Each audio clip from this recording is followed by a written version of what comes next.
దాన్ని వేదంలోంచి ఉద్ధరించాడే. ఉద్ధరించి రాముణ్ణి కేవలంగా నిమిత్తం చేసుకున్నాడు. కృష్ణుడు ఎలా అయితే అర్జునుణ్ణి నిమిత్తం చేసుకుని భగవద్గీతనిచ్చాడో అలా రాముణ్ణి నిమిత్తం చేసుకుని ఈ అమృత విద్యని లోకానికంతటికీ పంచిపెడుతున్నాడు. అధికార భేదం లేకుండా అందరూ శ్లోక రూపంలో ఉన్నటువంటి మంత్రాలు చక్కగా చదువుకోండి. చక్కగా చదువుకుని సూర్యనారాయణమూర్తి యొక్క అనుగ్రహాన్ని పొందండి. మిగిలినటువంటి ఏదైనా ఒక రూపం గురించి మాట్లాడితే ఒకవేళ దాని యందు మీ మనసు తాదాత్మ్యతతో నిలబడిందనుకోండి, దాన్ని దర్శనం చెయ్యాలని మీలో ఉత్సుకత కలిగిందనుకోండి, అటువంటి బింబాన్ని చూడడానికో మూర్తిని చూడడానికో మీరు ప్రయత్నపూర్వకంగా ఒక సంప్రదాయాన్ని పాటిస్తూ ఎక్కడికో వెళ్ళి దర్శనం చెయ్యాలి. సూర్యబింబాన్ని దర్శనం చేయడానికి మీరు వెళ్ళక్కర్లేదు, ప్రతి ఇంటికి ఆయన వస్తాడు. ఎక్కడ చూసినా కనబడతాడు, ఇంటికి కాదు నిలబడితే కనబడుతుంది ఆయన కాంతి. అటువంటి స్వామి కాబట్టి రశ్మిభావన అని కీర్తిస్తూ, ఓ రామ ఎంత గొప్పవాడో తెలుసా ఆయన. సర్వదేవాత్మకో హ్యేష తేజస్వీ రశ్మిభావన ఏష దేవాసురగణాన్ లోకాన్ పాతి గభస్తిభిః. ఏష ఈ బింబం అంటే ఎంత పొంగిపోతున్నాడో చూడండి. తండ్రి ఎంతో సంతోషించాడు అనుకోండి, లేదు పోనీ తండ్రి అంటే కొడుకుని ఎదురుకుండా పొగడకూడదు. శిష్యుడు ఎంతో పొంగిపోయాడు అనుకోండి, గురువుగారి గురించి చెప్పుకొని.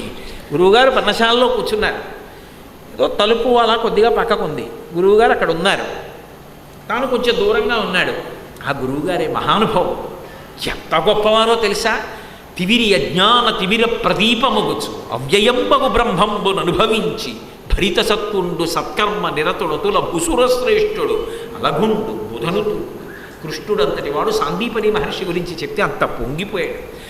అంత పొంగిపోతూ చెయ్యి ఇలాగే పెట్టి మా గురువుగారు మా గురువుగారు మా గురువుగారు అని ఇలా ఇలా చూపించి అదే పనిగా ఇలాగే చెయ్యించి మాట్లాడుతుంటాడు.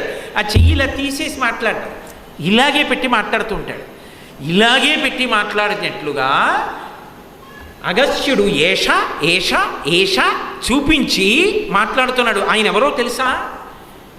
ఆయన మహానుభావుడు. ఏష దేవాసురగణాం లోకాన్ పాతి గభస్తిభిః. పాతి అంటే సంరక్షించడం.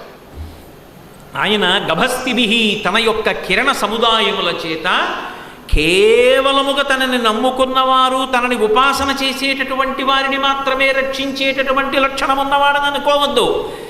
పరమకృతజ్ఞుడై ఎన్నడూ తనకి నమస్కరించని వారిని కూడా అంతే సమాన బుద్ధితో ఆదరించగలిగినటువంటి విశేష దైవం ఆయన. ఆయన యందు ఆ సమబుద్ధి ఉంది. ఏదో రావణాసురుడు పరమశివుడి గురించి స్తోత్రం చేస్తూ అంటాడు, ఆయన అంత సమబుద్ధి కలిగినటువంటి వాడు లోకంలో ఉండడు అంటాడు. అలా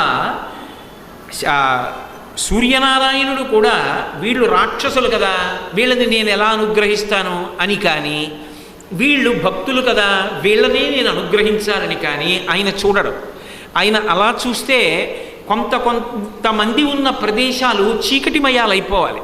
తెల్లవారి లేస్తే లోకకంటకమైనటువంటి జీవితాన్ని జీవిస్తూ ఎవరు ఎలా పోయినా పర్వాలేదు, నేను ఒక్కడిని సుఖపడితే చాలనేటటువంటి పరమ దారుణమైన బుద్ధితో సమస్త పాపకర్మలాచరించేటటువంటి వాడి మీద అవే సూర్యకిరణాలు పడుతున్నాయి. ఉదార బుద్ధితో నేను తినడం కాదు, 10 మందికి పెట్టాలనుకునేటటువంటి ఉదార బుద్ధి కలిగినటువంటి వాళ్ళకి కూడా అవే సూర్యకిరణాలు పడుతున్నాయి. నేను అన్నాను కాబట్టి, ఇందాకనే అన్నాను కాబట్టి జ్ఞాపకానికి వస్తోంది. తన జీవితం మొత్తం మీద తల్లి వెళ్ళింది లేదు. డొక్కా సీతమ్మ గారు ఒక్కసారి అంతర్వేది తీర్థానికి వెడదామని బయలుదేరారు. తీరా గోదావరి ఆనకట్ట మీదకి వచ్చేటప్పటికి అవతల నుంచి పెళ్లి బృందం వస్తోంది. పిల్లలు ఏడుస్తున్నారు, ఎండగా ఉందని ఆవిడ పల్లకి దింపారు బొయ్యిలు. అటు నుంచి వస్తున్న పెళ్లి బృందంలో వాళ్ళు మాట్లాడుకుంటున్నారు, అమ్మ ఆకలేస్తోందమ్మా ఆకలేస్తోందమ్మా అని పిల్లలు బాధపడుతుంటే ఆ పెళ్లి బృందంలో ఉన్న పెద్దవాళ్ళు అంటున్నారు, గోదావరి దాటిపోతే అవతల పీగన్నవరమే, అక్కడే డొక్కా సీతమ్మ గారు ఉంటుంది, మహాతల్లి అర్ధరాత్రి వెళ్ళిన అన్నం పెడుతుంది, మనందరికీ అన్నం పెడుతుంది, పదండి ఏం బెంగలేదంటున్నారు. డొక్కా సీతమ్మ గారి పేరెత్తారు, వాళ్ళు ఇంటికి ఎడతారేమో, నేను అంతర్వేది ఎడుతున్నానని అంతర్వేది పెడుతున్న తల్లి అంతర్వేది వెళ్లకుండా పల్లకి ఎక్కి ఇంటికి వెళ్ళిపోయి గబగబా వంట చేశారు. ఆవిడ వంట చేస్తుంటే భర్త గారు జోగన్న గారు చూసి పొలంలోంచి, అయ్య బాబోయ్ ఇన్నాళ్ళకి ఈవిడ యాత్రకెళ్ళింది, ఇప్పుడే అతిథులు వస్తున్నారని చెప్పి పాపం మామిడి పళ్ళు దింపించి పానకం కల్పించి మామిడి పళ్ళు పెట్టి పానకం పెట్టి ఆయన అతిథుల్ని కాపాడారు. ఇంటికి వచ్చేటప్పటికి ఆవిడ అంతర్వేది మానేసి వీళ్ళందరికీ భోజనం పెట్టారు. మహాతల్లి అటువంటి స్థితి కలిగినటువంటి ఉదార బుద్ధి, అంత గొప్ప తల్లి, అంతటి దాత. ఇప్పటికీ నేను అటువైపుగా వెడితే ఆ డొక్కా సీతమ్మ గారు అందరికీ అన్నం పెట్టినటువంటి ఇంటికి ఒక్కసారి వెళ్ళి చూస్తే నాకు గగుర్పాటు కలుగుతుంది.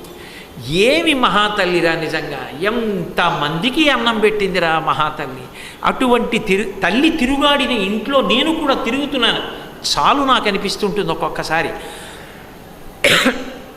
కాబట్టి అటువంటి మహాపుణ్యాత్ములకు, అంతటి త్యాగబుద్ధితో బ్రతుకుతున్న వాళ్ళకి, అటువంటి నిరతిశయ పుణ్యం ఉన్న వాళ్ళకి, కించిత్ పుణ్యం ఉన్న వాళ్ళకి, తమకున్నంతలో తాము అనుభవించడమే కాకుండా 10 మందిని ఆదరించాలన్న బుద్ధి ఉన్నవాళ్ళు కూడా ఉత్తములే. అందరూ చిత్తశుద్ధి కోసమే చెయ్యాలని లేదు. కనీసం నా ఆకలి ఎటువంటిదో వాళ్ళ ఆకలి అటువంటిది అన్న భావనతో తాను దాచుకోకుండా కొంత తీసి అవతల వాడికి అన్నం పెట్టినా అదేం సామాన్యమైన విషయం కాదు. దాన్ని తక్కువ చేసి మాట్లాడకూడదు. అలా ఉదార బుద్ధితో చేసిన వాళ్ళు ఎవరున్నారో వాళ్ళ మీద అవే సూర్యకిరణాలు పడుతున్నాయి.